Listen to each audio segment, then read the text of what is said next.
When you're looking at this generation, it's not like they're on their phones or they're in person. Like it's a very immersive experience. So it's not two separate spaces. And I think prior to talking about this generation, it was two separate spaces, like someone who prefers shopping here, someone who goes on their phone or does this. And for this group, it's their phone is just an extension of an experience. This is Meghan Hurley, Claire's Vice President of Global Marketing. Hello and welcome to the Create Tomorrow podcast. I'm your host, Cassandra Napoli, Head of Marketing and Events Insight at WGSN. Every 2 weeks, I will take you on a journey to examine how brands and consumers are creating tomorrow through product innovations, actions and strategies, and online behaviors. Today, we'll be looking at winning over tween and teen consumers online and at retail, which is something my guest, Meghan Hurley, Claire's Vice President of Global Marketing, knows a lot about. Straight from her session at this year's National Retail Federation's big show held in New York, she's here to talk to me about how to win with modern young consumers. So before we kick off, I wanted to say congrats on your talk at NRF. I was super curious if you could just give our listeners a little insight into what was discussed on stage. Yeah, of course. Thank you. It was such a fun time. And then on the panel was myself, Winnie from Roblox, and then Brent from Sephora. And we really talked about the Gen Z consumer. I got to dabble a little bit into Gen Alpha too, which is really our key consumer and what they like and don't like and how they are so much different than the cohorts that came before them and what's so exciting about working with them as our consumer and what we're doing as brands. Amazing. So we have covered Gen Z and Gen Alpha for years now, but I'm really interested in Gen Zalpha. So we have covered that maybe for, 6 or 7 years now, but Claire's was actually the first brand to deliberately come out and say that you are targeting this micro generation. So I was hoping that you could give our listeners a little bit of an insight into who your Zalpha customer is and perhaps why you've been so transparent in your interest in winning them over. For us, that's really almost what you would in earlier times call the tween generation. It's that 6 up until mid-teens consumer that's really figuring out who they are as a consumer and who they want to be. What's exciting about them and different than I think the way we worked with many generations before, we are a 50-year-old brand, is that this cohort is very discerning, incredibly artistic, super creative. And most importantly, when it comes to marketing, they're very informed. So they recognize this partnership as they would see it as a partnership. I don't know if we've ever marketed that way in the past, but it definitely is a partnership. And we work really closely with them because that's what's very important to them from brands. And so that is really why for us coming out and saying like, these are our consumers, we identify them as our consumers, are our target. We want to be the brand that they shop at when they're working on, self-expression and exploration. And so it was very clear to come out overtly with a partnership in the beginning and continue to hone in on that over the last couple of years has been a good call.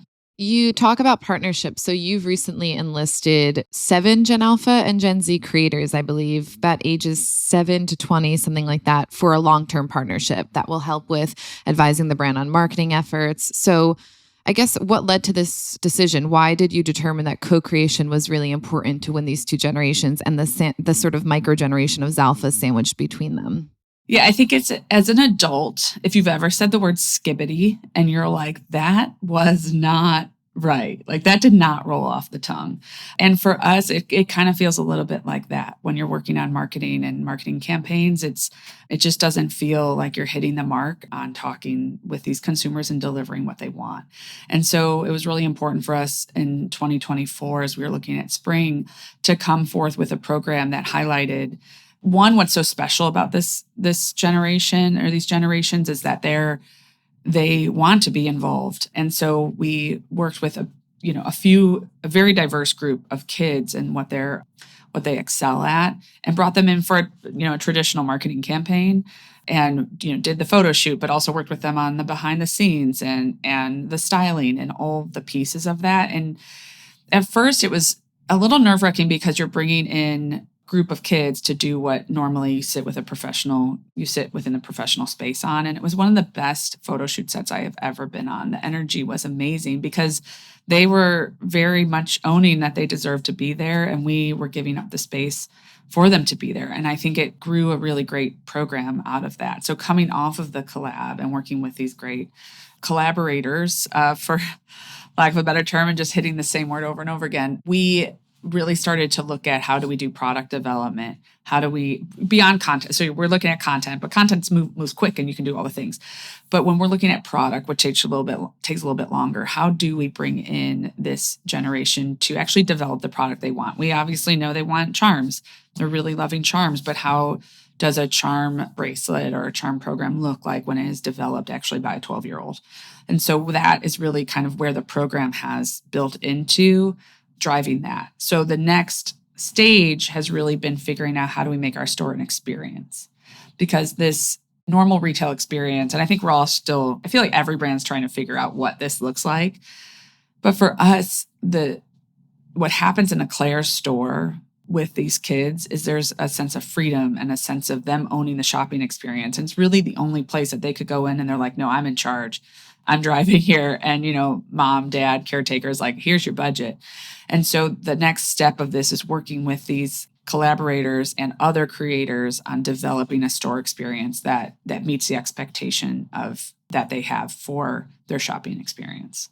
Yeah. So this podcast is titled Create Tomorrow, right? So we look at how versions of the future are being developed in real time. Do you think that this is something that is going to kind of be standard in the future because of how Gen Z and Alpha move? Do you think that co-creation is the sort of secret sauce right now to strategy going forward with the generations that you're targeting? Yeah, I think it's an expectation from them, but I also think it's like a way to make sure you're covering your bases as a marketer. I am an elder millennial. I have kids in this demographic. I can always check with them in order to make sure that you're really speaking to them. It's great to have that partnership, but it's also an expectation. Like they want to develop products and experiences that make sense for them. And it's great. It's just a group of people that really understand their value when it comes to brands. And I think it's great. You mentioned the term skibbity. We did a podcast on slanguage a couple episodes ago. I'm curious, how do you ensure that Claire's hits the mark in terms of speaking to this generation, right? You have to speak in the language. Increasingly, Gen Alpha speak a language that even Gen Z don't understand, right? Like it's so unique to them. So I guess my question is, how do you ensure your social teams are really speaking that language, being that they're not Gen Alpha, right? They're not 12. Right. I mean, we try not to lean too far into words that would just you look foolish saying, like skibbity.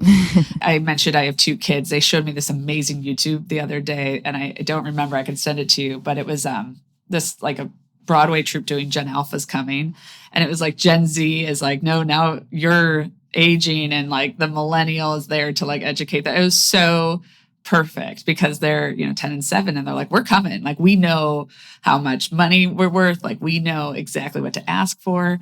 So we try not to lean too far into the lingo piece. I think for us, what's important is that we come across in an authentic way. So the thing there versus using a word like skibbity or Ohio Riz or all the different words that they use. And I only know those because I'm a mom and not because I'm a marketer. More importantly is to show up with, the stories that they want to hear. So the visuals are really important, the authenticity behind what you're showing, that it is real life, that it has more grit than something that's super polished. Those are the cues that we really try to take so that we don't look almost foolish using language that we probably, doesn't fit. Like they use it to communicate with each other, not for, coming from us. So if it is with a creator that is of that age and it makes sense, then it's great. And then for us, we really just try to lean into a visual that makes the most sense. Yeah, that makes sense. To sort of switch gears a little here. So we know Zalphas spend up to like 4 hours a day logged on social media. So how are you showing up for them in virtual spaces? Yeah, I think that's a tough one. We are still navigating it. I think there's a lot of brands that are. We have dabbled in Roblox and planning to do some more of that in 2025. I mean, they're so active within the Roblox space. They're active on their phones. YouTube Shorts is a huge one that we plan on growing in this year. So we're working on figuring out how to tell the content story. I think what's more important is when you're looking at this generation, it's not like they're on their phones or they're in person. Like it's a very immersive experience. So it's not two separate spaces. And I think prior to talking about this generation, it was two separate spaces, like someone who prefers shopping here, or someone who goes on their phone or does this. And for this group, it's their phone is just an extension of an experience. And so as we're looking at our in-store experience, how do we make that actually closer to what they experience in like a Roblox or in a digital space so that it is as engaging as they experience in their digital worlds? And that's what we're working really hard on, because the social aspect and the in-store experience is still really very incredibly important to this group. And so we don't want to walk away from that and want to make sure that it's matching what their expectations are in a digital channel. Yeah, there's a bit of tension because two things are true at the same time, right? Yes, they spend lots of time online, but increasingly they are actually quite hungry for in real life connections. We know that a lot of the young generations are quite isolated and they feel lonely, and loneliness is an increasing epidemic. So stores become almost like third spaces where you can socialize.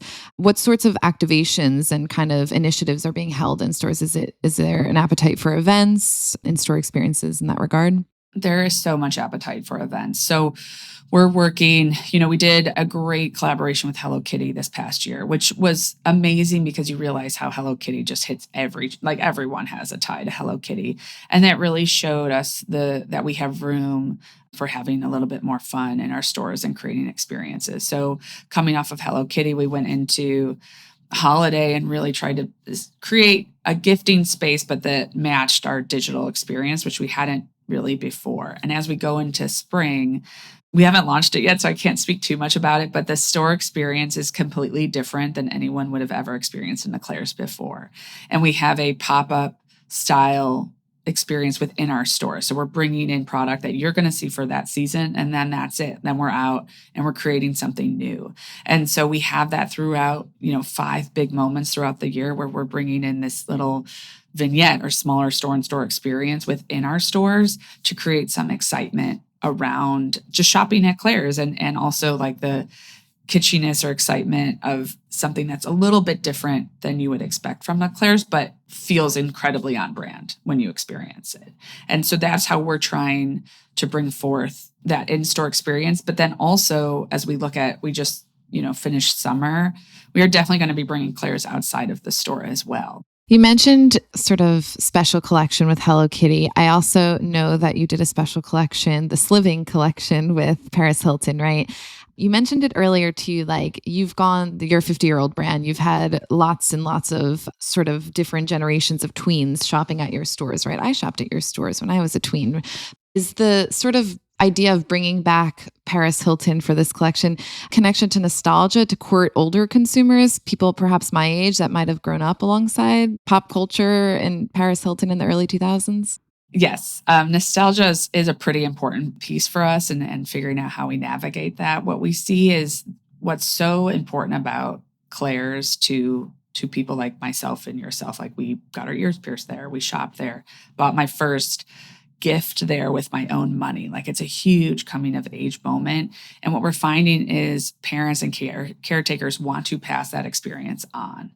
And so Paris Hilton is iconic as a brand. What's funny is like the younger generation knows her as a DJ, and we know her as something completely different, but she is just a perfect person that attracts a parent. And then her product was really fun for this younger generation that's actually looking for a product that is what she designed with us. So we try to balance the nostalgic piece, but more importantly, it's about this passing on this tradition of your first ear piercing, of kind of figuring out how you want to show up with your earrings or your necklace or your hairstyle. And that piece is really important to our consumer. And so Paris Hilton just plays a part in that, just as our other collaborations do. Yeah. And just switching gears a little bit here as well. So We know Gen Alpha actually is projected to have spending power growth 3 times faster than other groups worldwide by like 2030.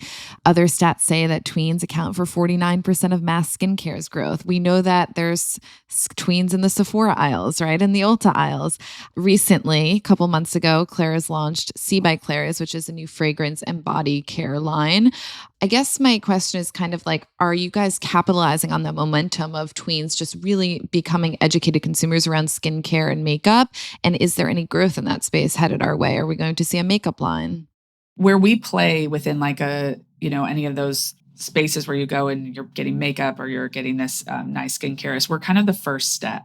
It's the same with jewelry, right? We're the first step. Where you come to explore and figure out who you want to be. And then as you kind of grow up, you move into different styles and different brands. And then you actually come back to Claire's, which is really fun. But for us, it has been somewhere where our customers, like, we need the first step. We need to have where our kids go get educated about skincare, about body care, about self-care in general. And so where we first went was really with tools, a lot of the makeup tools, a lot of the get ready with me things. And then we moved into, as you said, fragrance and body care. And you'll see a lot more of that in this new year. We're also bringing in some beauty partnerships, which we're really excited about, that we'll be announcing in 2025.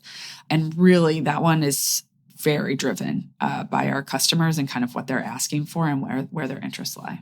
The alpha space, right? They're still quite young. And in the past, we've seen some negative kind of dialogue on the internet about skincare and makeup being launched towards young people. What has the reception been for Claire's? And perhaps if you've had any feedback from customers themselves, are they liking this? Is that something that they actually want? And what is the reception overall? Yeah, the reception is good. I mean, we are working through them on everything. I think for all of our product panels, we bring in parents and their kids. And so it's really interesting to hear the parents speak to what their expectations are.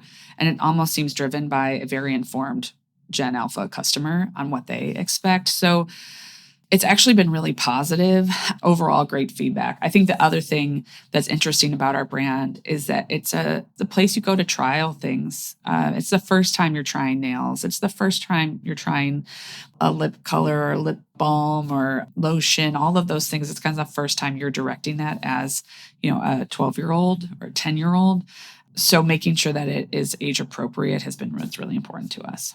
Yeah, there's nothing worse than those millennial stereotypes of like, you are only at home eating avocado toast, right? There's nothing worse than that. I'm like, every millennial has like 75 jobs. Like, I remember when we were like, I'm just like, they're not the laziest. They're the hardest working. And it's just, I think, a misunderstanding of generations. But I'm just like, I don't know, especially Gen Alpha and Gen Z, but like, they're just so fun and so interested in the world, and then also very young still. So we're like navigating this 12-year-old that knows a lot more than probably I do about a lot of things. I was sitting there, explaining like winter solstice, and then the next moment picking out a squishmallow. And you're like, this is so interesting because we've never had that before. We've had generations that kind of move in this, very clear way of what we think aging and maturing looks like.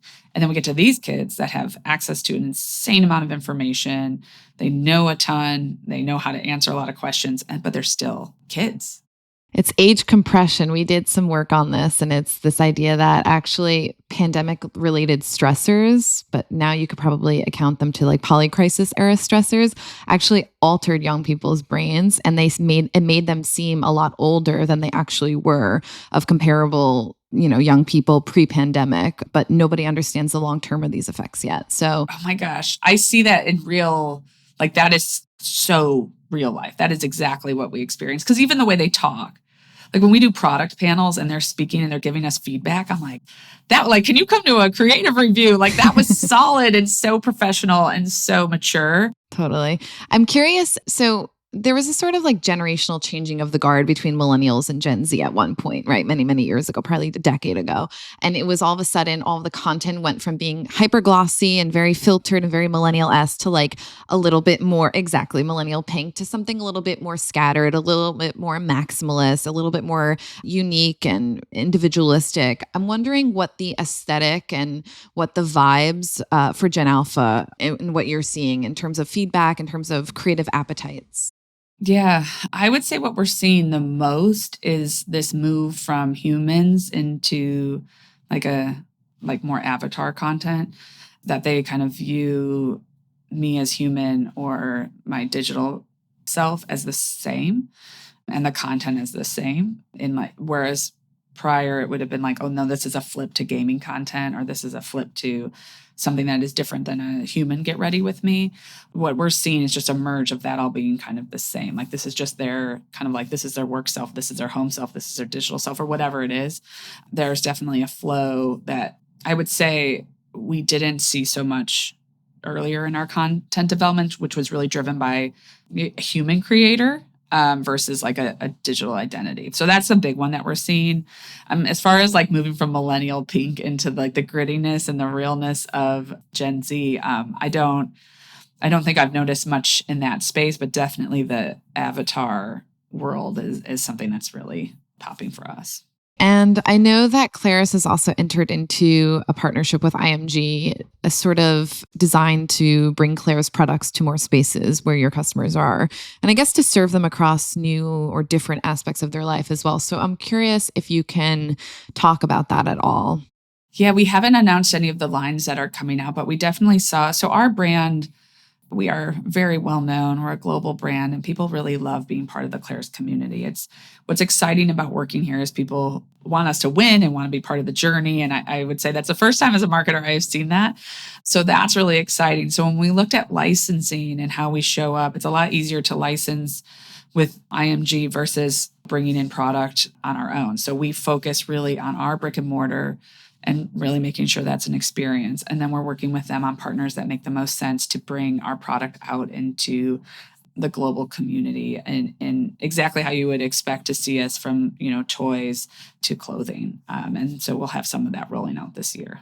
Do you think we have this concept of like life stage design, right? Do you think you'll be following the customer along their journey into tweendom, teendom, early adulthood? Yeah, I think so. What we're trying to figure out is how does Claire show up for a teenager that's different than a tween? Like there is a very clear moment where they're like, I am done with all the little kid things and I am now a teen. And so how does Claire show up with it? Like what's amazing is they still love Claire's and they love Claire's for what we have been for them. But for a couple years, they take a break and they're teens.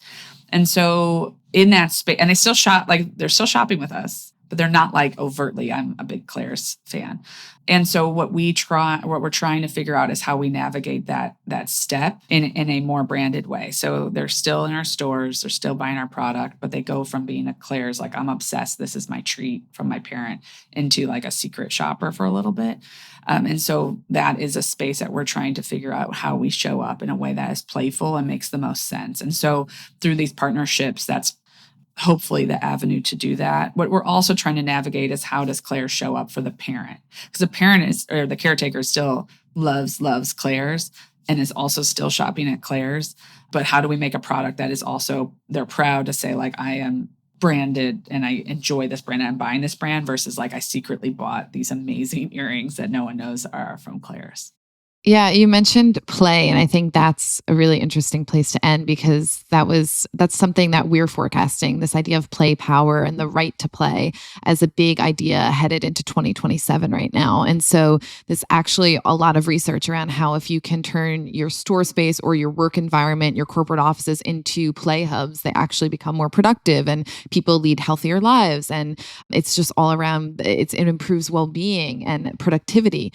And so I think this idea of play in either a retail environment internally is so crucial to kind of capturing this generation as they age through different stages of life. So I love that. I think it's just about listening to where the customers are. I remember we have a mall called Water Tower here, and I walked up to it and all the parents were standing outside.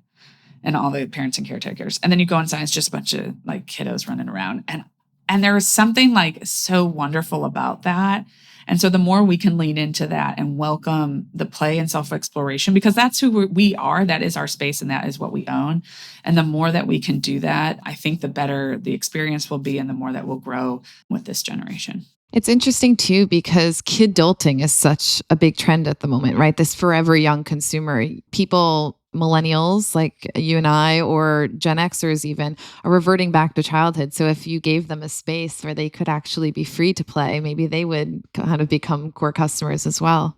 I hope so. I mean, that's our 2025 plan, where they'll like outwardly be a core customer and say, we do know they're with us. But I agree.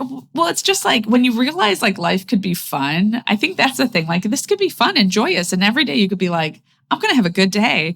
And if we get to be part of like creating some of that, I think I don't know. I feel like we have some space for that in our worlds. And it's really fun to be part of a brand that gets to bring that to life. Amazing. Okay, so we have one last question. I ask all of the guests this, but who is someone creating a version of tomorrow that you're really inspired by? So I've really loved like what the WNBA is doing. I think they're blowing up, obviously, but they have been on this like long haul journey. Like if you paid attention to the WNBA, and you paid attention to women's sports, like they have been working so hard and creating these players that are their own players, but also part of this group. And what's fascinating about the WNBA and what I love is people are fans of the WNBA versus in other sports where you're a fan of a team and you're against this other team. There's this inclusivity around the WNBA that is like, we are all winners. Like if you're in, and we're all good. And you even see that in their games and you see that in their content, and you see that in how they show up. And so I feel like that change in this more positive way of looking at sports and being female driven as, I don't know, just felt really different and good to me. And I think the last year that taking off is just that way of looking at the world is just going to hopefully be the thing that just kind of takes over because of their financial success and all the things that are coming with that. It is such a refreshing view on sports and teamwork and all of the things. Amazing. Thank you so much. I will look out for that. Thank you to my guest, Meghan Hurley, Claire's Vice President of Global Marketing. If you are a WGSN subscriber, look out for more trends available at WGSN.com. And if you're not a subscriber, please come and discover our services. We will be back in 2 weeks for our next episode. In the meantime, you can catch the CEO of WGSN, Carla Buzzacchi, next week on our other podcast, Lives of Tomorrow. I'm your host, Cassandra Napoli. Be sure to follow and subscribe to this podcast and see you next time.